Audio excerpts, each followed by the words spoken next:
Sunday ശാലോമിലേക്ക് സ്വാഗതം. ഞാൻ Jose John Mallikassery. ഇന്ന് ഒക്ടോബർ 7, കൃത്യം ഒരു വർഷം മുൻപ് 2023 ഒക്ടോബർ 7 ഇസ്രായേലിൻ്റെ മണ്ണിലേക്ക് ഹമാസ് ഭീകരർ ഇരച്ചു കയറി ലോകത്തിന് മുൻപിൽ വലിയ ഒരു ദുരന്തത്തിൻ്റെ വാതിൽ തുറന്നിട്ടു. 6000-ഓളം ഹമാസ് ഭീകരന്മാരാണ് അന്ന് ഇസ്രായേലിൻ്റെ അതിർത്തി ഭേദിച്ച് ഇസ്രായേലിൻ്റെ മണ്ണിലേക്ക് കടന്നു വന്നത്. 1948 യുദ്ധത്തിന് ശേഷം ഇസ്രായേലിൻ്റെ മണ്ണിൽ ഒരു വിദേശ രാജ്യത്തിലെ ശത്രുക്കൾ കടന്നു കയറുന്നത് ആദ്യമായാണ്. 6000-ഓളം ഹമാസ് ഭീകരന്മാരാണ് അന്ന് കടന്നു കയറിയത്. അവരെ സപ്പോർട്ട് ചെയ്തുകൊണ്ട് 1000-ഓളം ഭീകരപ്രവർത്തകർ അതിർത്തിക്ക് അപ്പുറത്തു നിന്ന് റോക്കറ്റുകൾ അയച്ചുകൊണ്ടേയിരുന്നു.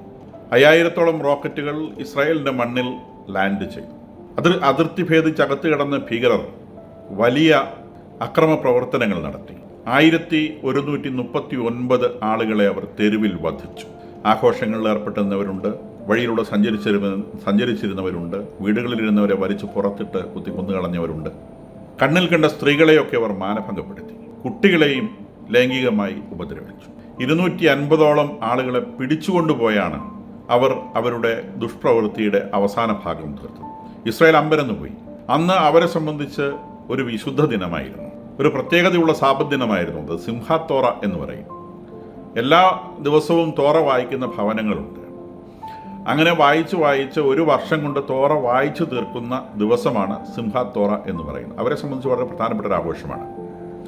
തലേന്ന് വെള്ളിയാഴ്ച വൈകിട്ട് വിഭവസമൃദ്ധമായൊരു സദ്യയും രാവിലെ സിനഗോഗിൽ പോകലുമാണ് ആ ദിവസത്തിൻ്റെ പ്രത്യേകത. പിറ്റേ ദിവസം രാവിലെ, ശനിയാഴ്ച രാവിലെ ആളുകളൊക്കെ സിനഗോഗിൽ പോവുകയും പ്രാർത്ഥനയിൽ മുഴുകിയിരിക്കുകയും ചെയ്യുന്ന സമയമാണ് ഈ ഭീകരപ്രവർത്തകർ അവരുടെ രാജ്യത്ത് കയറി അക്രമം നടത്തുവാനായി തിരഞ്ഞെടുത്തത്. ആ ഞെട്ടലിൽ നിന്നും കരയേറുവാൻ ഇസ്രായേലിന് ഏകദേശം 4 മണിക്കൂറോളം വേണ്ടി വന്നു. 9:30 മണിക്ക് അവർക്ക് തിരിച്ചടിച്ചു തുടങ്ങുവാൻ സാധിച്ചുള്ളൂ എന്നുള്ളതാണ് വസ്തുത. അന്ന് 9:30 തുടങ്ങിയ ആ തിരിച്ചടി ഒരു വർഷത്തിനിപ്പുറം ഈ നിമിഷവും തുടർന്നുകൊണ്ടിരിക്കുന്നു. ഗാസ സ്ട്രിപ്പിലും ലബനോണിൻ്റെ തലസ്ഥാനമായ ബെയ്റൂത്തിലും തെക്കൻ ലബനോണിൻ്റെ അതിർത്തികളിലും അതിശക്തമായ യുദ്ധം നടന്നുകൊണ്ടിരിക്കുകയാണ്. യുദ്ധമെന്ന് പറയാനാവില്ല. ഭീകരപ്രവർത്തകരെ മാളത്തിൽ ഒളിച്ചിരിക്കുന്ന എലികളെ വേട്ടയാടുന്നത് പോലെ ഇസ്രായേലിൻ്റെ പട്ടാളം വാശിയോടെ 2023 ഒക്ടോബർ 7 മനസ്സിൽ വഹിച്ചുകൊണ്ട് അവരുടെ കുഞ്ഞുങ്ങളുടെ, അവരുടെ പെൺകുട്ടികളുടെ, അവരുടെ സ്ത്രീകളുടെ നിലവിളിയെ നെഞ്ചിലേറ്റിക്കൊണ്ട് അവർ ഈ ഭീകരരുടെ പിന്നാലെ ഓടിക്കൊണ്ടിരിക്കുകയാണ്. ഓരോന്നിനെ പിടിച്ച് തീർത്തുകൊണ്ടിരിക്കുകയാണ്. ലബനോണിൽ ഇന്നലെ ഹെവി ബോംബാർഡ്മെന്റ് ഉണ്ടായി. ഇറാൻ ഇന്നലെ ഒരു അടി തിരിച്ചു കിട്ടുമെന്ന് കാര്യമായി പ്രതീക്ഷിച്ചിരുന്നു. ഇറാൻ്റെ എയർ സ്പേസ് ഇന്നലെ രാത്രി 9 മണി മുതൽ ഇന്ന് രാവിലെ 6 മണി വരെ അവർ അടച്ചിട്ടിരിക്കുകയായിരുന്നു. രാവിലെ 6:30 മണിക്കാണ് അവരുടെ എയർ സ്പേസ് ഓപ്പൺ ചെയ്തതായുള്ള പ്രഖ്യാപനം വന്നത്. അവർ നിശ്ചയമായും ഇന്നലെ രാത്രി ഈ വാർഷിക ദിനത്തിൽ ഇസ്രായേലിൻ്റെ ഒരു തിരിച്ചടി അവർ പ്രതീക്ഷിച്ചിരുന്നു. ഒരുപക്ഷെ ലോകം മുഴുവൻ അത്തരം ഒരു തിരിച്ചടിയെക്കുറിച്ച് ചിന്തിച്ചിരുന്നു. ഇന്നലെയുള്ള എല്ലാ വാർത്താമാധ്യമങ്ങളും 2023 ഒക്ടോബർ 7 എന്ത് സംഭവിക്കും എന്നുള്ളതാണ് പ്രധാനമായും ചികഞ്ഞുകൊണ്ടിരുന്നത്. എല്ലാവരുടെയും കണ്ണ് ബിറ്റ്വീൻ ഇസ്രായേൽ ആൻഡ് ഇറാൻ എന്ന നിലയിലേക്കായിരുന്നു. പക്ഷേ ഇസ്രായേൽ ഇറാന് നേരെയുള്ള അവരുടെ ആക്രമണം അവർ നേരത്തെ പറഞ്ഞതുപോലെ അവരത് റിസർവ് ചെയ്ത് വെച്ചിരിക്കുകയാണ് ഒരു പ്രത്യേക സമയത്തോടെ. നമുക്കറിയാം, യുദ്ധവുമായി ബന്ധപ്പെട്ട് എപ്പോഴും മൾട്ടിപ്പിൾ ഫേസുകളിൽ യുദ്ധം ചെയ്യുന്നത് വലിയ അപകടം വിളിച്ചു വരുത്തും. ഹമാസിനെ ഒരു വഴിക്കാക്കിയതിന് ശേഷമാണ് ഇസ്രായേൽ ഹിസ്ബുള്ളയുടെ നേരെ തിരിഞ്ഞത്. ഹിസ്ബുള്ളയുടെ പ്രത്യാക്രമണങ്ങൾ നടക്കുന്നുണ്ട്. അവരുടെ റോക്കറ്റുകൾ ഇസ്രായേലിൻ്റെ വടക്കു ഭാഗത്ത്, പ്രത്യേകിച്ചും ഗോലാൻ കുന്നുള്ളത് ഇസ്രായേൽ സിറിയയിൽ നിന്ന് പിടിച്ചെടുത്ത് കൈവശം വെച്ചിരിക്കുന്ന സ്ഥലമാണ്. ഗോലാൻ കുന്നുകളിൽ വന്ന് വീഴുന്നുണ്ട്. അവിടെ ഇസ്രായേലി സെറ്റിൽമെൻറ്റ്സ് ഉണ്ട്. അവിടെയുള്ള ആളുകൾക്ക് അത്യാവശ്യം പരിക്കേൽക്കുന്നുണ്ട്. അപൂർവമായി ഓരോ മരണങ്ങൾ റിപ്പോർട്ട് ചെയ്യപ്പെടുന്നുണ്ട്. എന്ന് പറഞ്ഞാൽ അവിടെ അവർ വലിയ റിസ്ക് ഫേസ് ചെയ്യുന്നുണ്ട്. ഹിസ്ബുള്ളയെ അവർ മാളത്തിൽ ഒളിച്ചിരിക്കുന്ന ഹിസ്ബുള്ള ഭീകരന്മാരെ സിറിയയുടെ ഉള്ളിൽ കടന്ന്, അവരുടെ മാളത്തിനുള്ളിൽ കടന്ന് പിടിച്ച് വധിച്ചുകൊണ്ടിരിക്കുകയാണ്. ഏകദേശം 10ഓളം ഇസ്രായേലി ഭടന്മാർ ഇതുവരെ കൊല്ലപ്പെട്ടു എന്നാണ് റിപ്പോർട്ട്.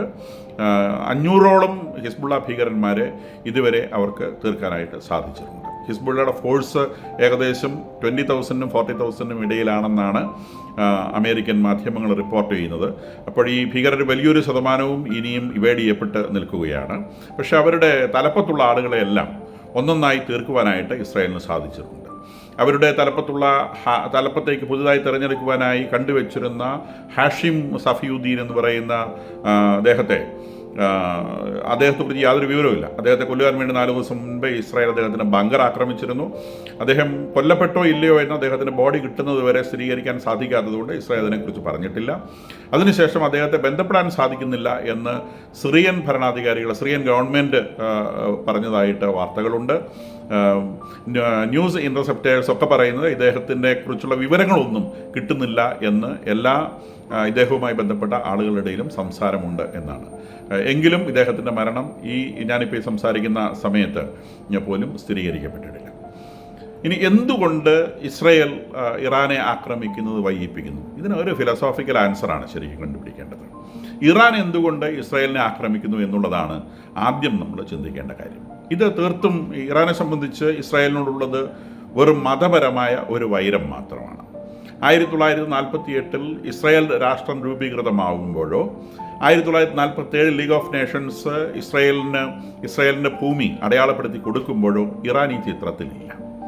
അന്ന് ഇസ്രായേലിനെ എതിർത്തിരുന്നത് ഈജിപ്ത്, ജോർദാൻ, ലെബനോൺ, സിറിയ ഈ രാജ്യങ്ങളാണ്. ഇവരാണ് ഇസ്രായേലുമായിട്ട് യുദ്ധത്തിലേർപ്പെടുകയും 2 തവണ യുദ്ധത്തിലേർപ്പെടുകയും പരാജയപ്പെടുകയും ഒക്കെ ചെയ്തത്. അവിടെ ഒന്നും ഇറാനില്ല.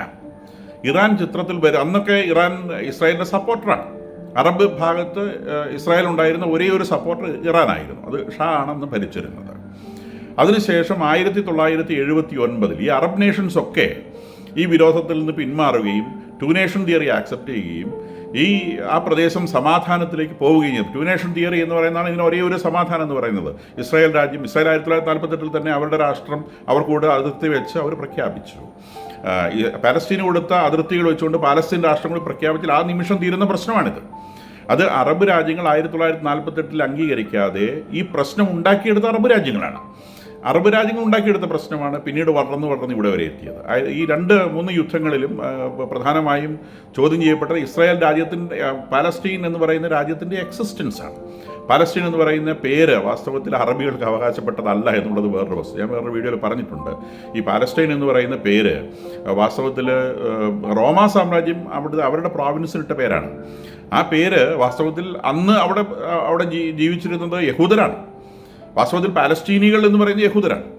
അവർ പിന്നീട് റോമാ സാമ്രാജ്യത്തിൻ്റെ തന്നെ ക്രൂരതകളുടെ ഭാഗമായി അവർക്ക് ആ പ്രദേശം വിട്ട് ഓടേണ്ടി വരികയും ഏകദേശം 2 മില്ലേനിയത്തിന് ശേഷം മാത്രം അവർക്ക് തിരിച്ചെത്താൻ സാധിക്കുകയും ചെയ്തപ്പോൾ വിവിധ അറബ് രാജ്യങ്ങളിൽ, പ്രത്യേകിച്ച് Egypt, Lebanon, Saudi Arabia, Iraq,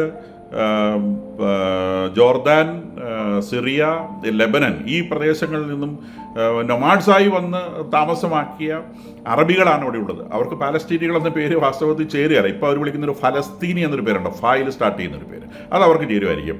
പാലസ്തീനികൾ എന്ന പേര് വാസ്തവത്തിൽ അവർക്ക് ചേരില്ല. അവർ അറബികളാണ്. അപ്പോൾ അങ്ങനെ അറബികളായിട്ട് വന്നു നിന്ന ആളുകൾക്ക് ആ പ്രദേശത്ത് താമസിച്ചിരുന്നവർ എന്ന നിലയിൽ ഒരു ഭൂവിഭാഗം അവർക്കും ഇതിൻ്റെ യഥാർത്ഥ ഉടമസ്ഥരായിട്ടുള്ള യഹൂദന്മാർക്ക് വേറൊരു ഭൂവിഭാഗവും എന്നുള്ളത് ജവഹർലാൽ നെഹ്റു മുതലുള്ള ആളുകളാണ്, അതുപോലുള്ള വലിയ രാഷ്ട്രതന്ത്രജ്ഞരാണ് അത്തരം ഒരു സൊല്യൂഷൻ പ്രഖ്യാപിച്ചത്. ആ സൊല്യൂഷൻ ആക്സെപ്റ്റ് ചെയ്തിട്ടുണ്ടെങ്കിൽ അന്ന് ആ പ്രശ്നം തീരും. അത് തീരാതിരുന്നത് അറബ് രാജ്യങ്ങളുടെ അഹങ്കാരം കൊണ്ടാണ്. അവർക്ക് ഈ പ്രദേശം കൈയടക്കി വെക്കാനുള്ള അത്യാർത്തി കൊണ്ടാണ്. അത് നടക്കാതെ പോയി എന്ന് മനസ്സിലാക്കിയ നിമിഷം അവരതിൽ നിന്ന് പിൻവാങ്ങിയതാണ്. പിന്നീട് ഈ മതഭീകര രാഷ്ട്രമായി ഇറാൻ ഇതിനകത്ത് വരികയും ഇറാൻ ഹിസ്ബുള്ളയായും ഹമാസായും ഹൂതിയായും ഒക്കെ ഇസ്രായേലിനെ ആക്രമിക്കുകയും ചെയ്തതിൻ്റെ പരിണിത ഫലമാണ് ഇന്ന് നമ്മൾ ഈ ലോകത്തിൽ കാണുന്നത്. അപ്പോൾ ഇതിനകത്ത് ഇത് മതഭീകര രാഷ്ട്രമാണ് ഇറാൻ എന്ന് പറയുന്നത്. അതിൻ്റെ തലപ്പത്തിരിക്കുന്ന രാഷ്ട്രമാണ് മതഭീകരർ എന്ന് പറയുന്നത്. അതിൻ്റെ തലപ്പത്തിരിക്കുന്നത് അവിടുത്തെ ആളുകളൊന്നും അങ്ങനത്തെ ആളുകളല്ല. അവർക്ക് നല്ല സംസ്കാരമുള്ള മനുഷ്യരും വിദ്യാഭ്യാസമുള്ളവരുമാണ്. പുതുതലമുറയ്ക്ക് വിദ്യാഭ്യാസം സിദ്ധിച്ചിട്ടില്ല. കാരണം മോഡേൺ എഡ്യൂക്കേഷനൊക്കെ ഈ 1979 ഭരണത്തിൽ വന്ന ഖമനേയി എന്ന് പറയുന്നത് ഞാൻ നേരത്തെ സൂചിപ്പിച്ചൊരു നേതൃത്വത്തിൻ്റെ ഒരു പിന്തുടർച്ചയാണ്. അപ്പോൾ അവർ അവിടെ മോഡേൺ എഡ്യൂക്കേഷൻ, മോഡേൺ ലൈഫൊക്കെ നിരോധിക്കും. അങ്ങനെ പിന്നീട് അത് ഇരുട്ടിലേക്ക് പോവുകയും ചെയ്തിട്ടുണ്ട്. എങ്കിൽ പോലും അവിടുത്തെ ജനങ്ങൾ മുഴുവൻ, ഈ നല്ലൊരു ശതമാനം ജനങ്ങളും 80% എന്ന് എസ്റ്റിമേറ്റ് ചെയ്യപ്പെടുന്നു ഈ ഭരണകൂടത്തിനെതിരാണ്.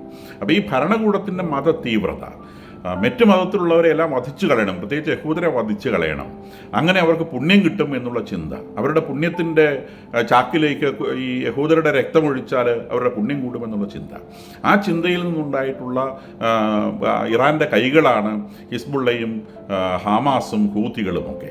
ഇത് ലോകത്തിൻ്റെ വിവിധ രാജ്യങ്ങളിൽ ഇരുന്നു കൊണ്ട് ഇസ്രായേലിനെ ആക്രമിച്ചുകൊണ്ടിരിക്കുമ്പോൾ അവരെ ഈ കൈകൾ ഓരോന്ന് വെട്ടാനാണ് ഇന്ന് ഇസ്രായേൽ ശ്രമിച്ചുകൊണ്ടിരിക്കുന്നത്. എന്തുകൊണ്ട് ഇറാന് നേരെ വരുന്നില്ല? ഇറാൻ ഒരു വലിയ ശക്തിയാണ്. ഹൂതികളെയോ അല്ലെങ്കിൽ ഹിസ്ബുള്ളയെയോ ഹമാസിനെയോ നേരിടുന്നത് പോലെ ഉള്ള ഒരു ടാക്ടിക്സിലൂടെ അല്ല ഇറാൻ നേരിടുന്നത്. അതൊരു ഓപ്പൺ വാറാണ്.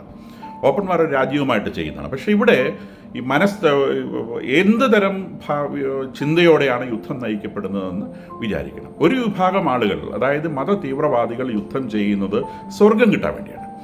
അവർ സ്വർഗത്തിൽ ലൗകിക സുഖങ്ങളാണ് സ്വർഗത്തിൽ അവർ പ്രതീക്ഷിക്കുന്നത്. അതായത് ഭൂമിയിൽ നമുക്ക് ഇഷ്ടമുള്ള ആഹാരം, പിന്നെ ലഹരി, അതുപോലെ ലൈംഗിക സുഖങ്ങൾ, ഇതിൻ്റെ ഒരു ക്ലൈമാക്സ്, ഒരു എക്സ്ട്രീം ക്ലൈമാക്സ്, ഒരു വൈൽഡ് ഇമാജിനേഷനുള്ള ഒരു ക്ലൈമാക്സ് ആണ് സ്വർഗത്തിൽ ലഭിക്കുക എന്നാണ് മതഭീകരവാദികൾ ധരിച്ചു വെച്ചിട്ടുള്ളത്.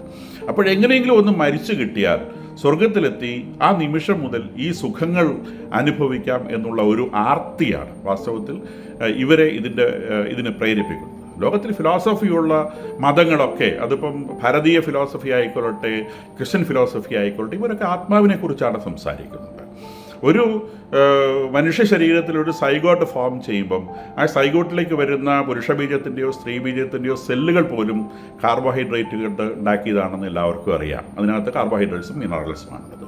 അതിൽ ജീവൻ എന്ന് പറയുന്ന ഊർജ്ജമാണ്. അതിനെയാണ് ദൈവികമായി കരുതപ്പെടുന്നത്. ആ ജീവനാണ് ഒരു മനുഷ്യ ശരീരത്തിൽ തുടർന്ന് അയാൾ ജനിക്കുകയും ഈ ഭൂമിയിൽ വളരുകയും ഒക്കെ ചെയ്യുമ്പം ആ ജീവൻ, ആ ഊർജ്ജമാണ് മനുഷ്യ ശരീരം. ആ ജീവനെയാണ് മതവിശ്വാസികളായിട്ടുള്ള ദൈവവിശ്വാസികളായിട്ടുള്ള ആളുകൾ ആത്മാവ് എന്ന് വിളിക്കുന്നത്.